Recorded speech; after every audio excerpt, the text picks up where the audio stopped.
So first, I'm going to read a letter from a woman who is diligently applying real love in her life, which is pretty fun to watch. Her husband is also really enjoying the love that she's giving him, but doesn't really do anything to do any work on himself, which is not that uncommon. I apologize to women everywhere, but we men are on the whole slower to embrace change like this.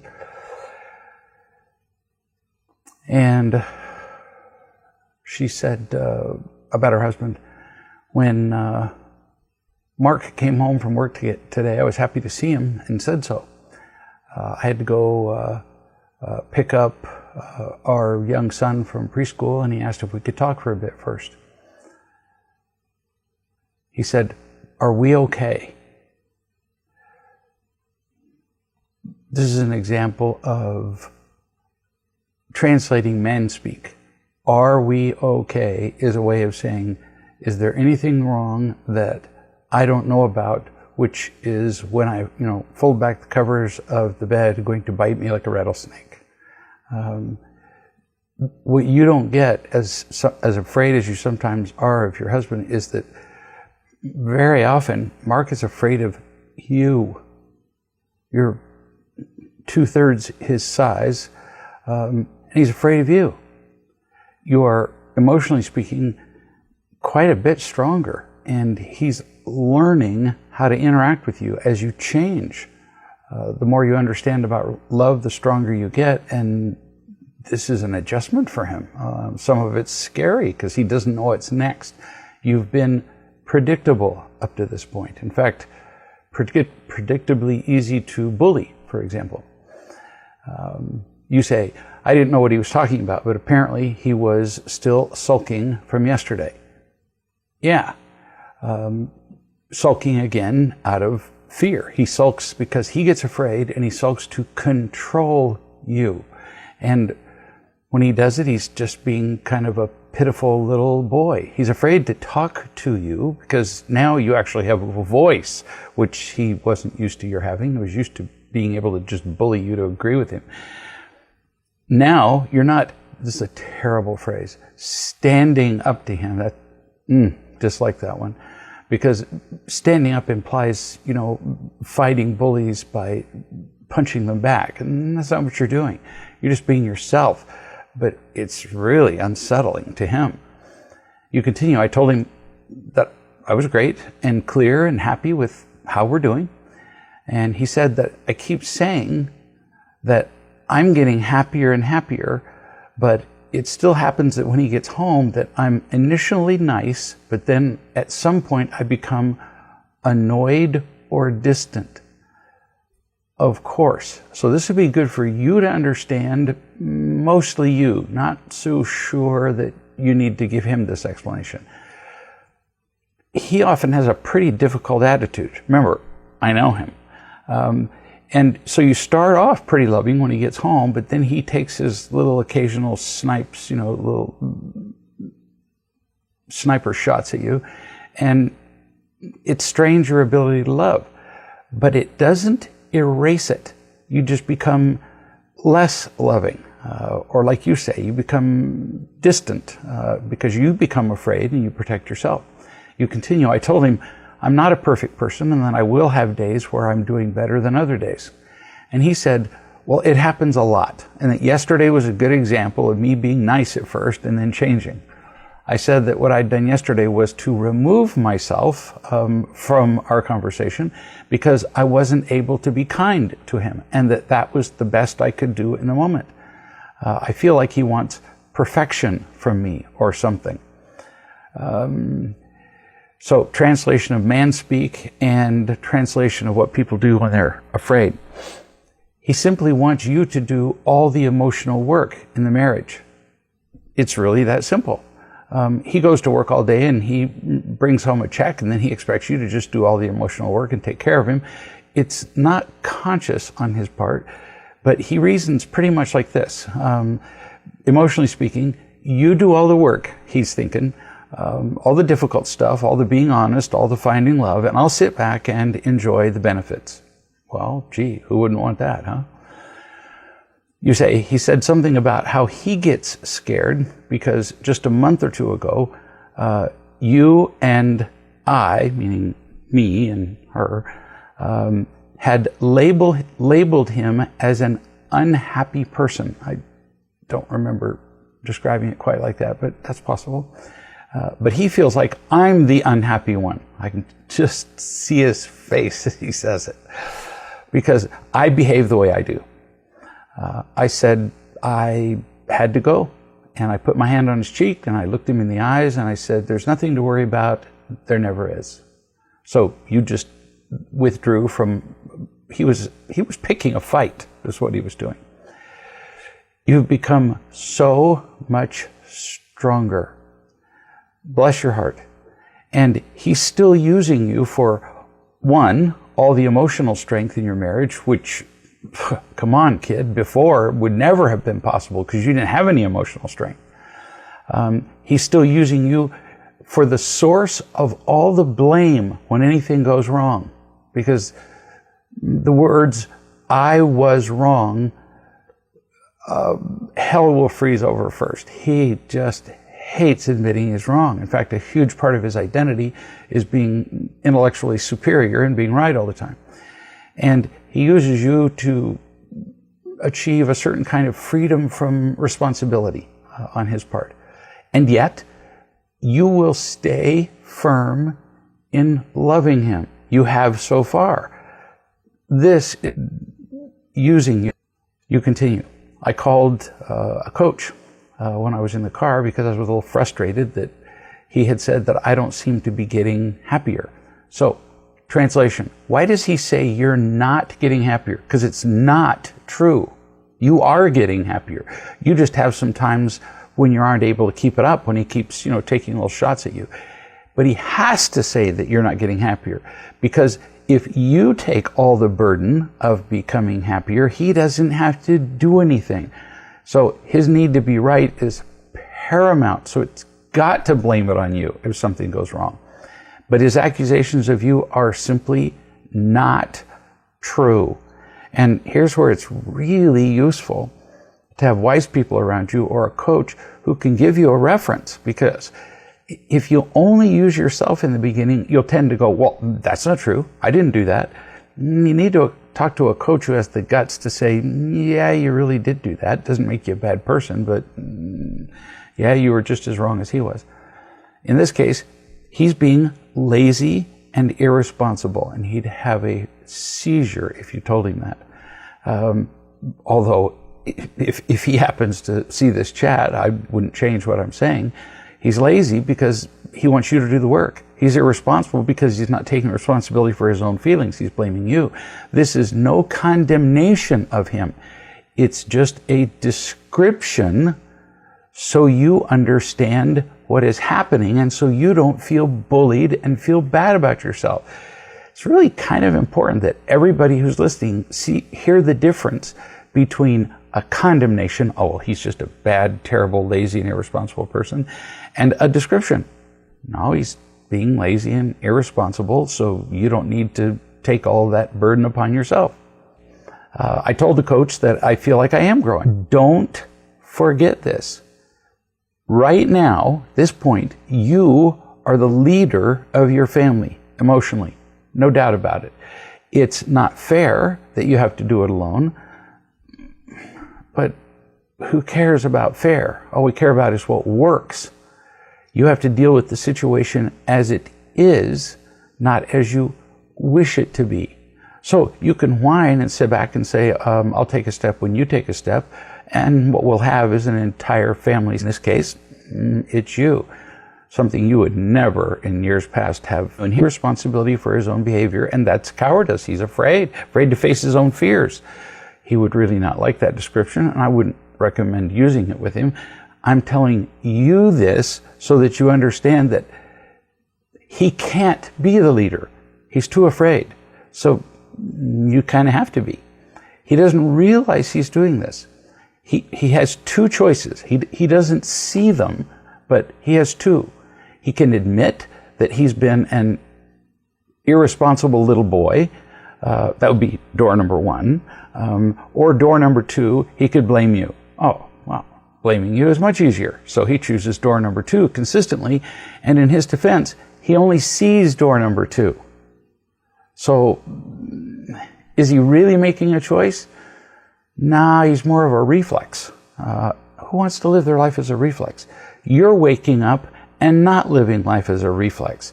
Well, so the more loving you are, the more he will hopefully see that he has choices, because he can see you making yours. Teaching him or reading from a book isn't going to do anything for him, but his watching you might. We'll see. You conclude. Anyway, my coach, help me remember who is talking and that I can't take what Mark says seriously, at least not when he's talking about me. Also, the clearer I become with that myself, I think the more loved Mark will actually feel, because at least one of us will be clear and know what's going on. Tonight, he was particularly cheerful and happy. I think he had felt loved by me. You know, I find it cool that you've met him and that you know him now, and that you understand what I'm talking about when I talk about him, that he's not a bad person, that he's just afraid. I feel very good about that. This is still her talking. I'll just keep loving the best I can, and it's not going to be good enough to his standards, at least for a while, but I'll keep doing my best. So, first, to you remember this. The standards that he sets for you loving him, grammatically it's actually more accurate to say you're loving him, are not based on the truth. They're based on his desire to minimize his own responsibility. So you can ignore what he says about you pretty much completely for a while because he's afraid and that blinds him. And to everybody who's listening, this is an example of a hero.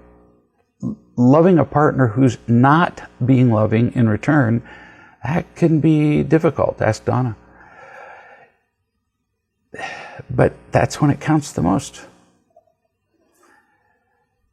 New subject. I talk a fair bit about how we build, how the more we find love, trust it, remember it, we build up a store almost of love in our souls. We accumulate it. And you can almost quantify it. I've written about this in several books. I don't remember which ones. So if we have 8 pounds, if you like, I don't know how you measure love, 8 pounds of love, then if something that comes along that has a stress level of 6, well, then we're good. We have enough love to deal with the stress.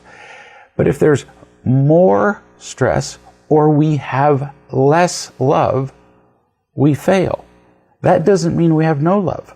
That doesn't mean we haven't learned anything. It just means that the stress exceeded our ability to deal with it, which is our ability to deal with it is the degree to which we feel loved and are loving. There are lots of ways to deplete love or increase stress. Lack of sleep, sickness, criticism, bad day at work, whatever. And then we need to learn how to deal with that. And if we're in a partnership, our partners can sometimes help us. So the other day I was out cutting a great big hickory tree down and cutting up into sections, and hickory wood is really hard, even harder than oak. They make axe handles out of hickory, if that gives you an idea. And she came out, and this log was beating me up. It was pinched high up so that as I cut, it tended to pinch the saw bar, and it was overheating, and it was dulling the blades, and I was having to change the blades. And as she was watching me cut this thing, the log magically turned into a bleeping log.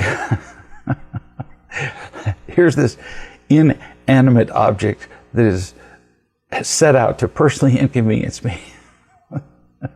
And Donna goes over and picks up the chainsaw and something else and says, "We're shutting it down."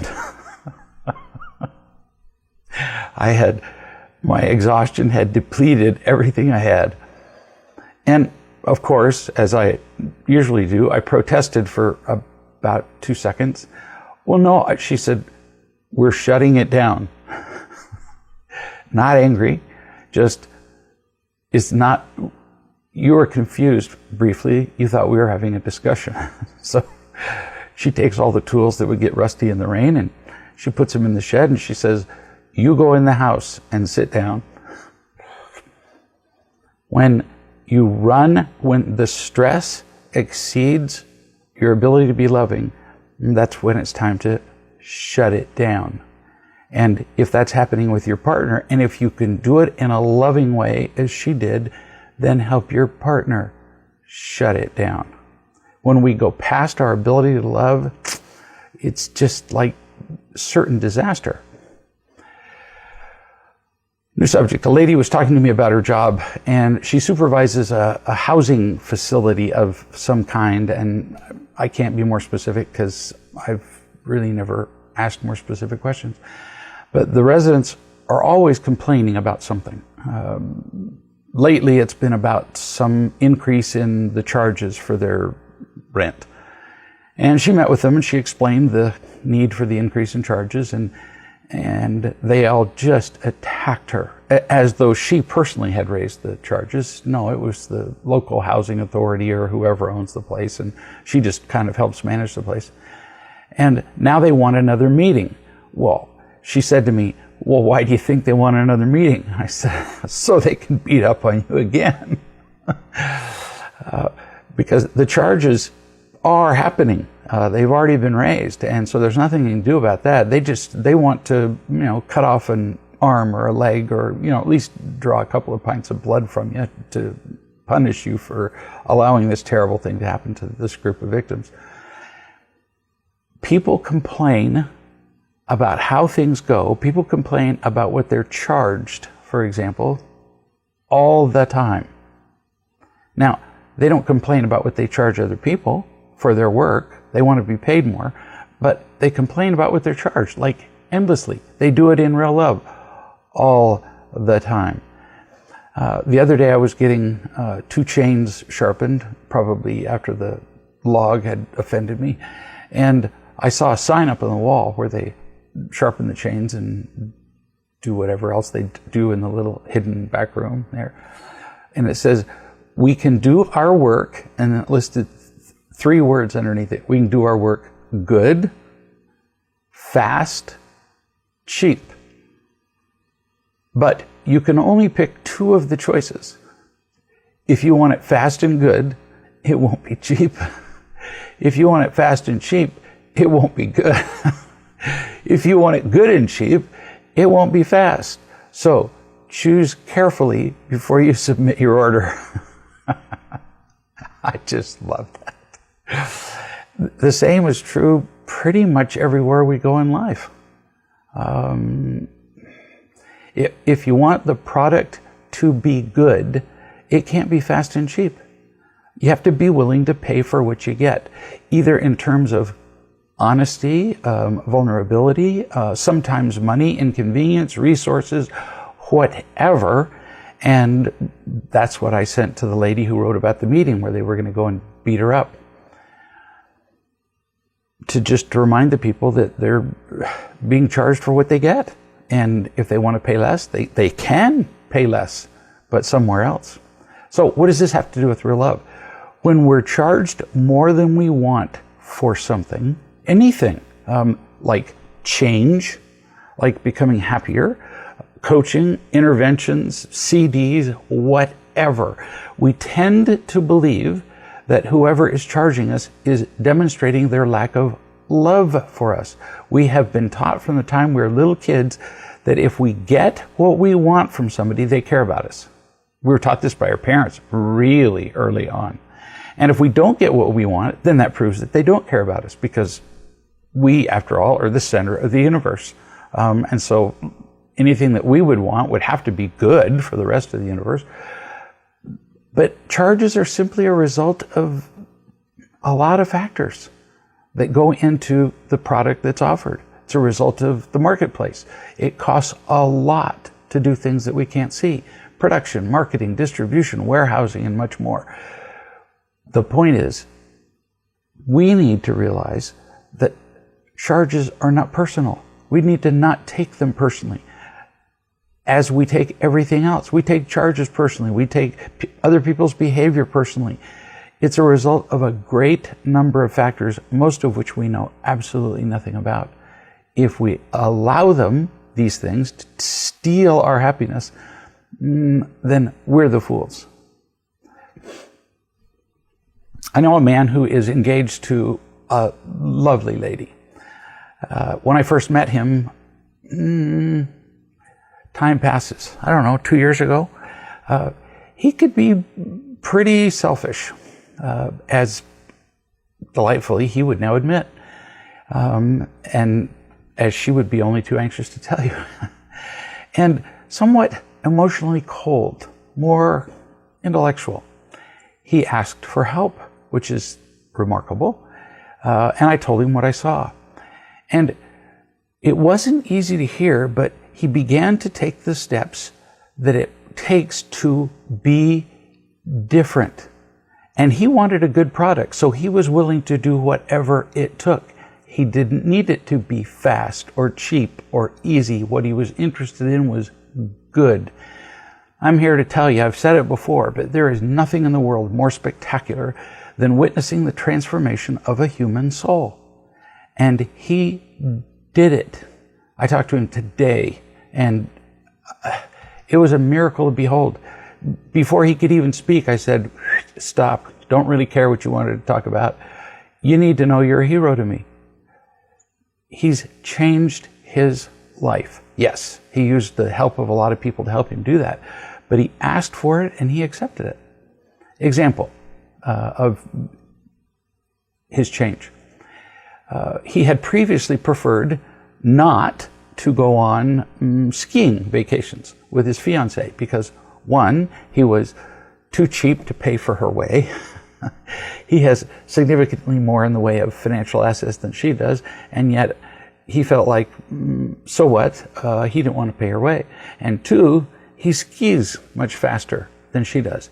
And he didn't want to have to be crawling down the hill on his belly at the slow rate of speed that she descends a ski slope, which is actually reminiscent of how I used to descend ski slopes. I talked to him today, and he said that they just went on a recent ski trip. They have become partners. It's a beautiful thing to see.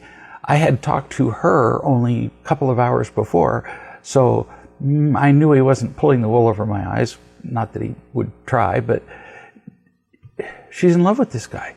She likes him. That's just the sweetest thing to see, because he's become more loving. They've become partners financially and otherwise. He spent an entire day skiing down what they call in America the bunny slopes. I wasn't aware the entire time that I went skiing that there was something other than bunny slopes. When they said this way to the slopes, and they would show double black diamonds, that was good enough for me. Black means death. Why would somebody go down those slopes? So I went where all the bunnies were. And he spent all day with her skiing down the bunny slopes, and a couple of times they talked about this. And she would sit in the restaurant, and he would go up the ski lift, and he would go shooting down the slopes like a jet because he likes to do that. So they decided together what they were going to do in a way that they were both enormously satisfied with the vacation, with each other. In his words, to use his words, he said, the trip to me this time, for maybe the first time, was all about her, and her. That is how you have a relationship. No kidding. Is to follow the magic words of this man who's changed his life so much. Same couple, same conversation, actually.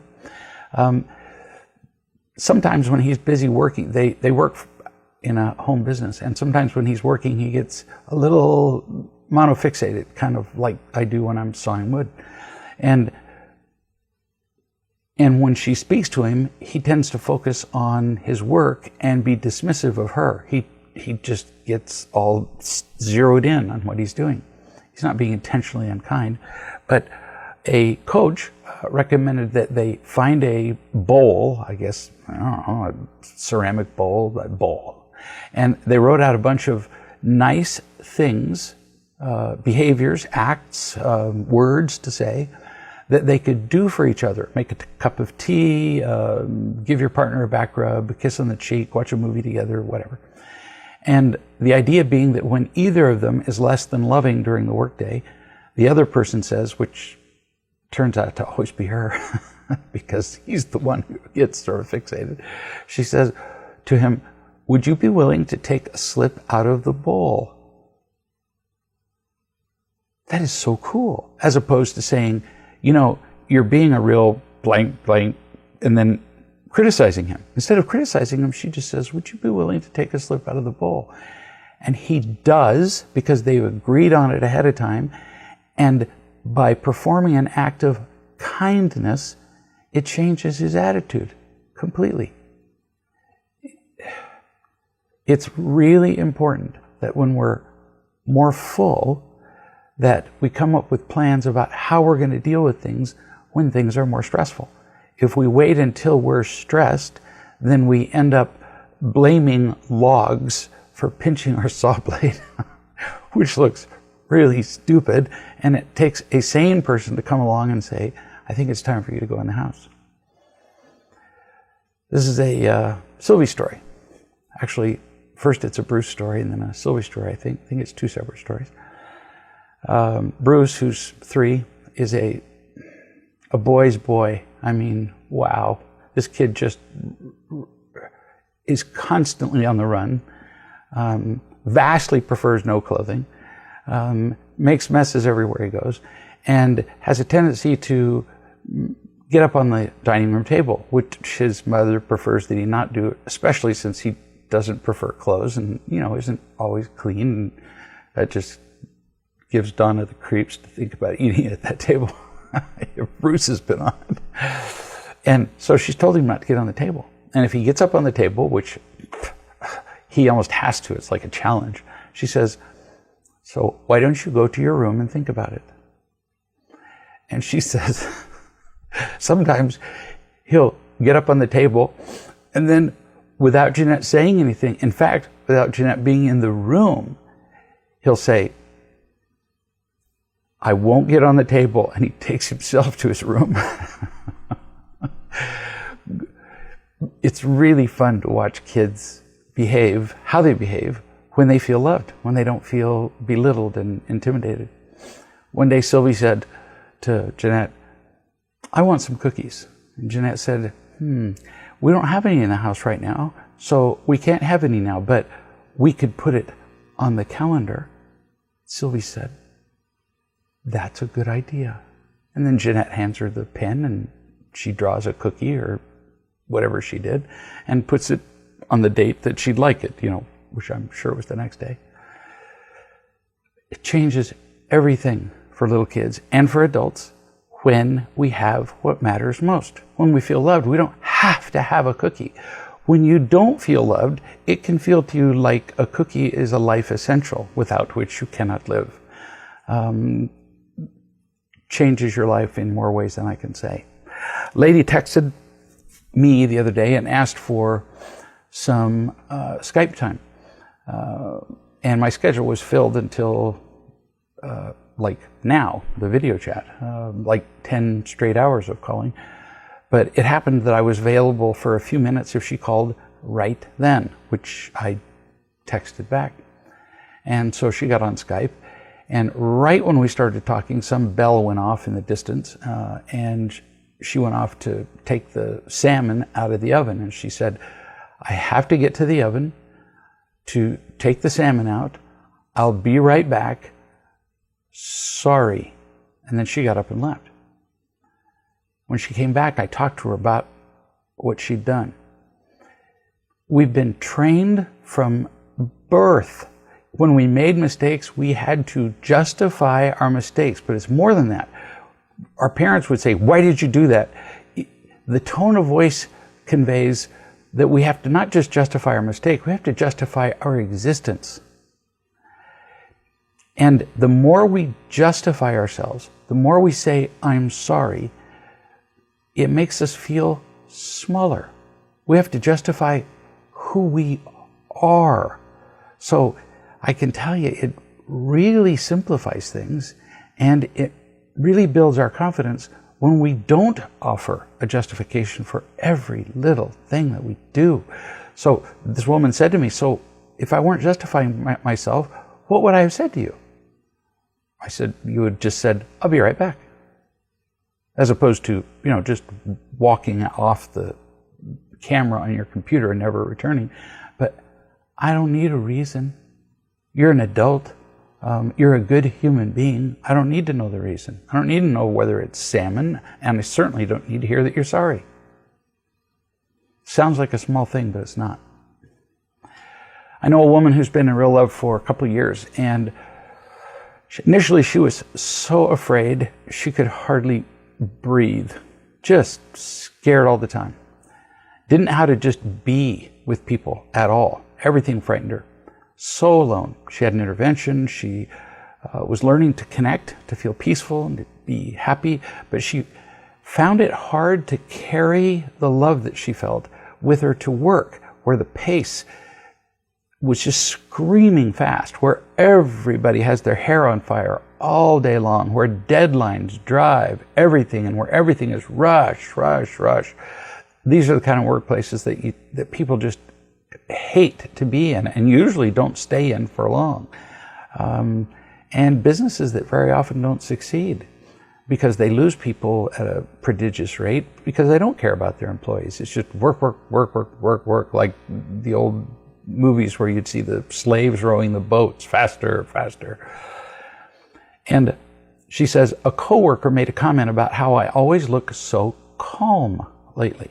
This is after her learning about love and feeling love, and asked if I was looking for another job. What a curious thing to say, except that this lady who asked her the question has noticed from past experience that when people know they're leaving a job, they look calmer because it's like, yeah, who cares? Who cares about anything? I'm leaving, so I don't care what people think, and I don't care if the job gets done on time. And she writes, funny that she could see that I've been calmer. Yeah, you think? I mean, like, hooray and balloons, because you are calmer. It's just as important that we notice when we're changing, when we're implementing principles that are bringing us happiness, as it is to notice our mistakes. Just like I talked about the guy who's changed so much in his interaction with his fiancée, you need to see that you really are calmer. And you've been looking for this feeling all of your life, and here you are doing it. That's worth sitting down and recognizing.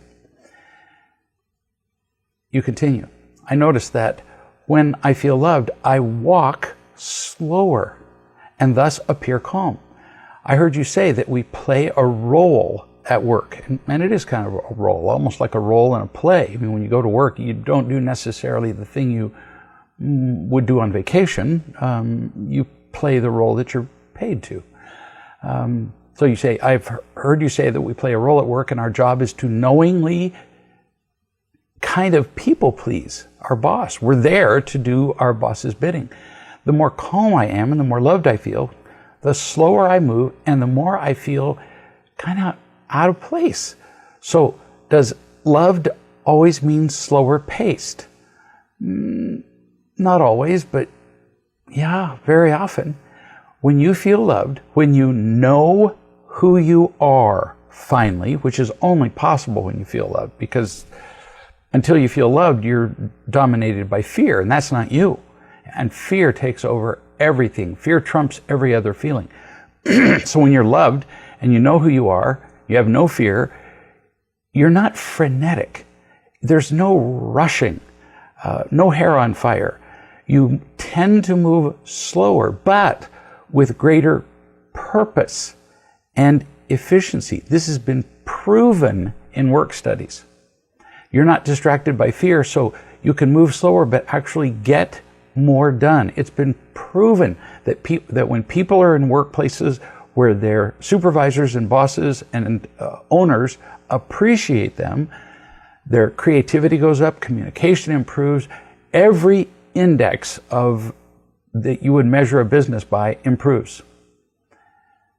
You continue. The business mentality is time is money and things need to get done quickly. In most businesses, that's true. So, do I play a role and move faster to fit in, or is that lying and not being authentic? I'm not sure if I can do this and still feel calm and peaceful.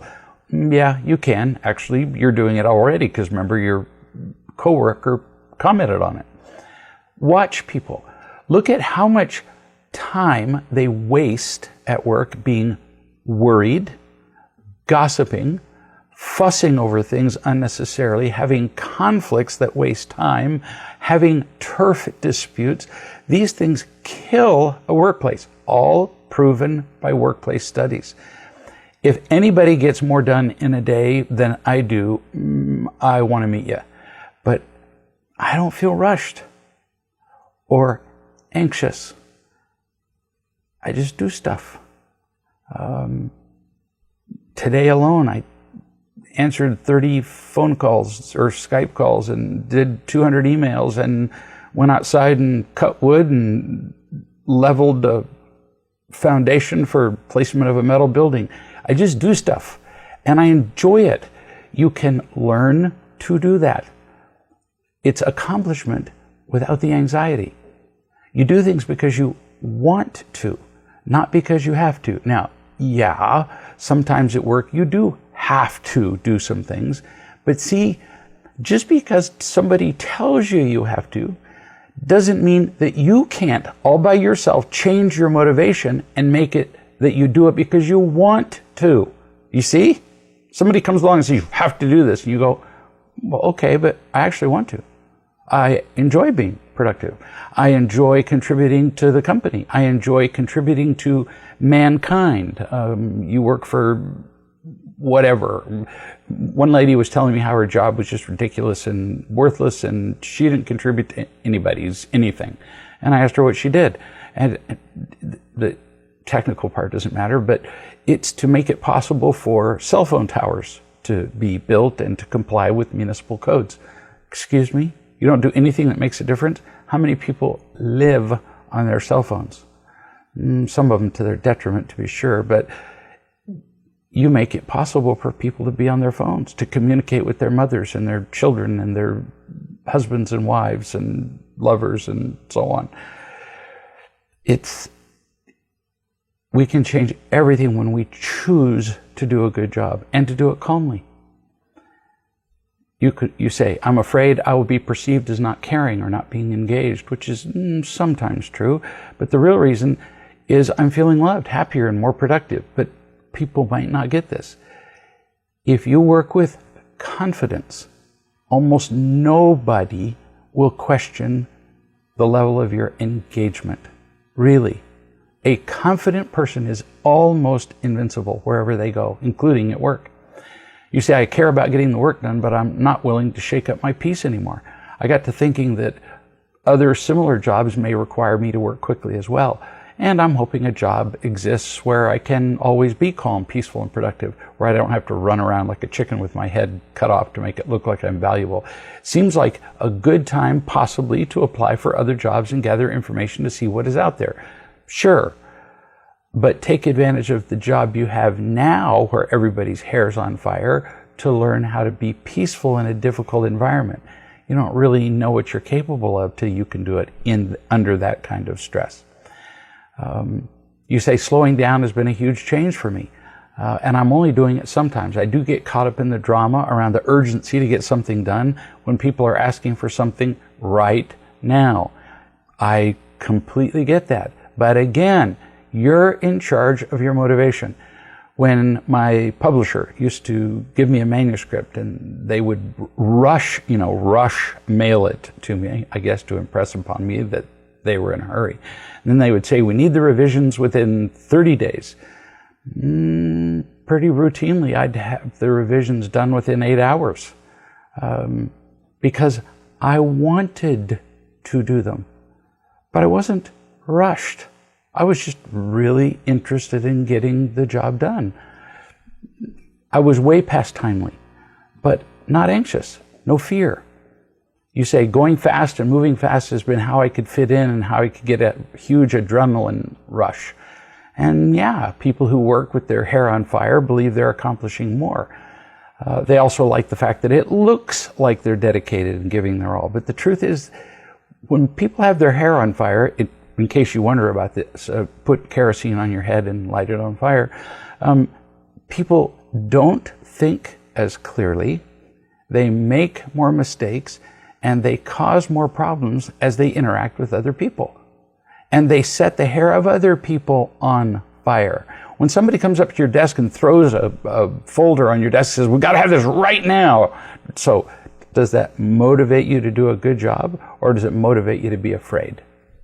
Pretty simple. This is important stuff to understand. She is beginning to understand it beautifully, and we all can. I can't tell you how many people tell me that they feel trapped at work. We don't have to be.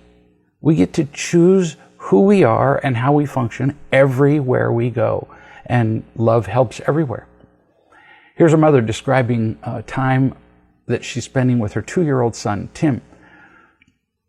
This is brilliant stuff, really worth listening to. She said, for our story time, we sang songs from a book. And he would interrupt me after just one line of the song and say, "Other song," or point at random things and ask questions, anything to interrupt what we were doing. How many of you have sat with a 2-year-old and you think that, they're on amphetamines?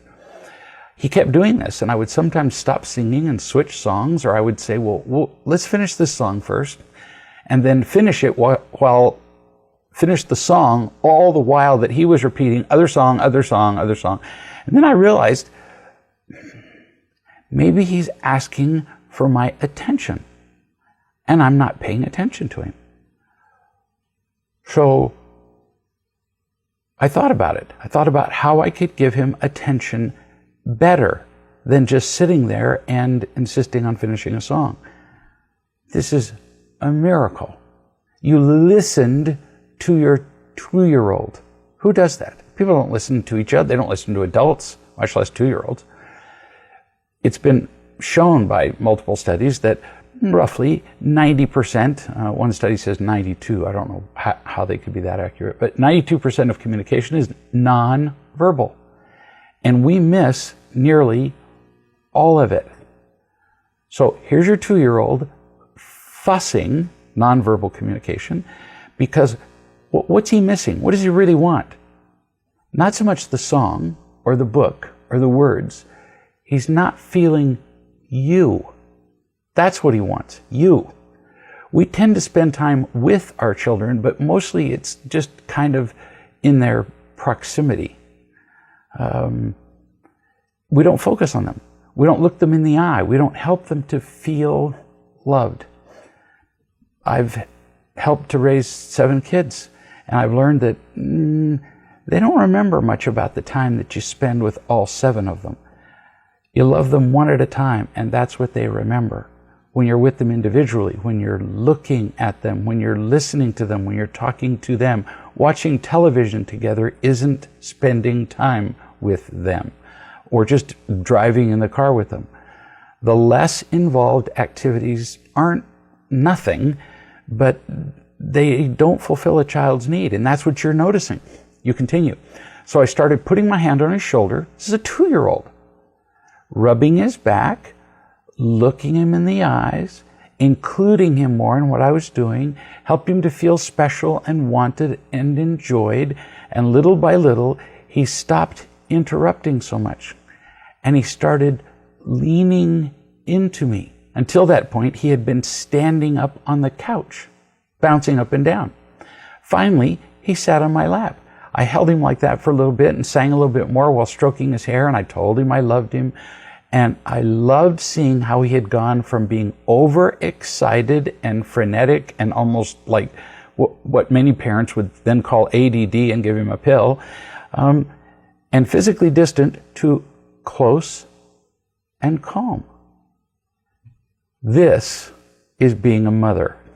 I wish I'd learned this better when I was younger, but no, I didn't. So she's learned this when her child was 2. I learned this when my oldest was 19. You continue. He even started yawning. And I remember you telling me that when your kids were little, you would lie in their beds next to them and just love them to sleep. Yeah, when I remembered to. And I would just lie with them head to toe, individually. And I've asked them, those are the best memories of their childhood. You conclude, it inspired me to be more attentive towards him and to realize sooner what's going on and what he's really saying with his behavior.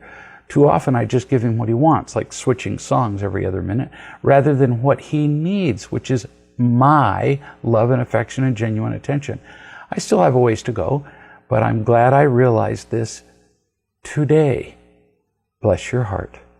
You paid attention to your son. You learned. It's brilliant. It's genius. And what works with 2-year-olds, I'll tell you a little secret, works with adults too. Works with partners, works with friends, works with coworkers. Pay attention to them. Pay attention to their body language. When their hair's on fire, their words don't matter so much, do they? People know when we're loving them. I know a man who had been doing real love for a couple of years, new subject, married to a woman who absolutely could not let go of her anger. He's just one of the angriest women I've known, and that's saying something.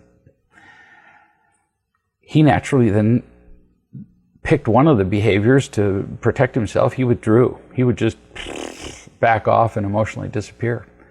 And then he tried loving her. He learned about real love, and he really tried loving her. I was there. I watched him do it. She was still angry pretty much all the time. She can find a reason to be mad under any circumstances. So if you ever need somebody to attend your party, just to, foment a fight or whatever, just send me an email and I'll give you her name and phone number. He finally just had enough of it. And so he left the marriage. And then he spent, months or a year or whatever, intellectualizing real love as opposed to actually living it. He didn't have a partner to do it with anymore, and so he pretty much lived in his head. And then he acquired a spiritual life, and sort of bit by bit, he went through the different steps that were necessary for him. And now he just looks alive. He comes on the Skype screen and I want to break into applause or cheers or a smile. He just looks happy. He wrote, he said, when I'm sharing with women that I'll be dating, I wonder how much it makes sense to share about my first marriage and how it ended. Recently, I've been saying this to women that I've been, approaching on the internet or considering dating. Quote, I was too afraid of my wife's disapproval to be emotionally available, so I could not love her the way she needed to be loved. Did I miss anything of significance about myself here? Actually, that's flawless. Brilliant and honest. I wouldn't change a word. You told the truth about yourself. You were emotionally unavailable. You were afraid of your wife's disapproval. You didn't talk about the fact that she was a world-class dispenser of anger at all, which is just lovely. You continue. Does it make sense to mention my first wife's anger or how much pain she was in? Not really. After you get to know a woman well, you've been out on several dates and she's really asking you some questions about your past. Maybe then. But in the beginning, it just sounds like you're blaming her, even if you don't feel blaming. And I've talked to you a lot of times and you really don't feel blaming. So you continue. So what do I say to people about my family? Because, people will say, where's your family and how often do you see them and that kind of thing. And what I've been saying is that they're having a hard time understanding how much I've changed. They're all just anger freaks, and I'm just too sensitive to be around anger anymore. I don't want to live around that. But I'm worried that that seems to be blaming them and not talking about myself. No, actually, that's pretty good.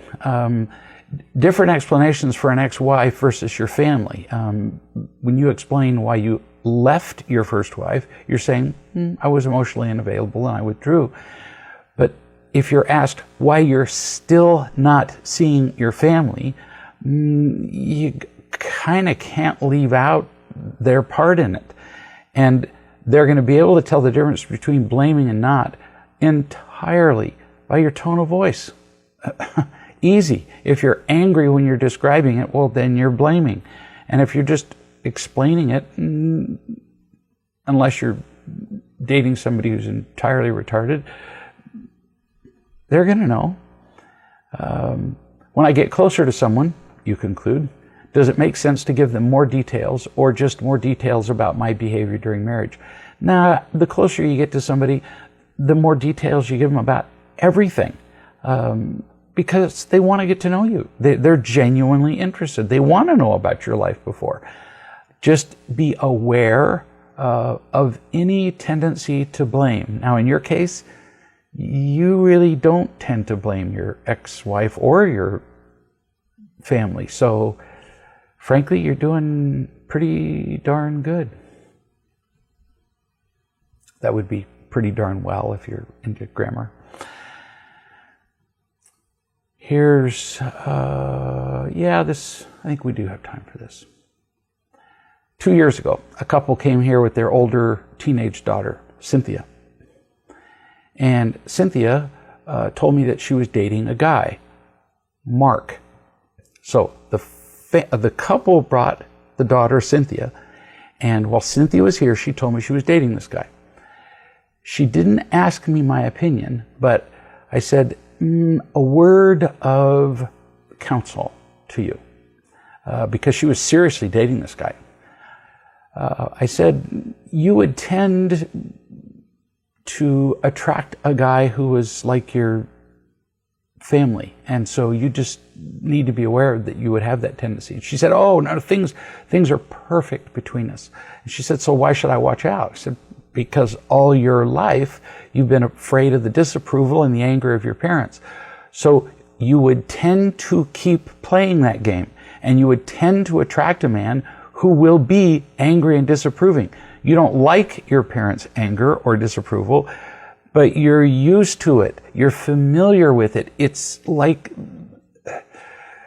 people tend not to mind the smell of their old dirty socks, but they don't like the smell of the old dirty socks of other people. He'll be familiar like an old dirty sock, and you won't notice that he's doing what your parents have been doing to you. And she said, oh, no, he's not like that at all. And I said, okay, just be aware of it. So months later, they began to have a few problems, exactly the problems I described to her. Months after that, they began to have more problems, and she called and asked for advice, and I gave her some suggestions, which she ignored. And then finally, the other day, she called bawling, and she says, he criticizes me all the time, just like her parents did. When I say something, he starts poking holes in whatever I say. If I object, he says I'm being too sensitive.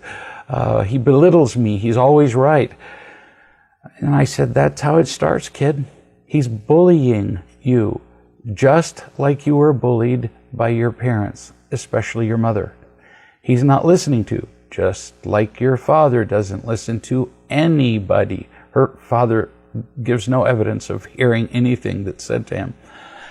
And since you're still dating, these are pretty bad signs.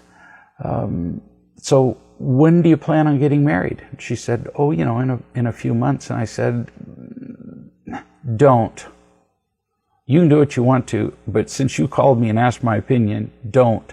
Until he learns to listen, until he learns to value you, don't make a lifetime commitment. And she said, well, so couldn't we have like a Skype call?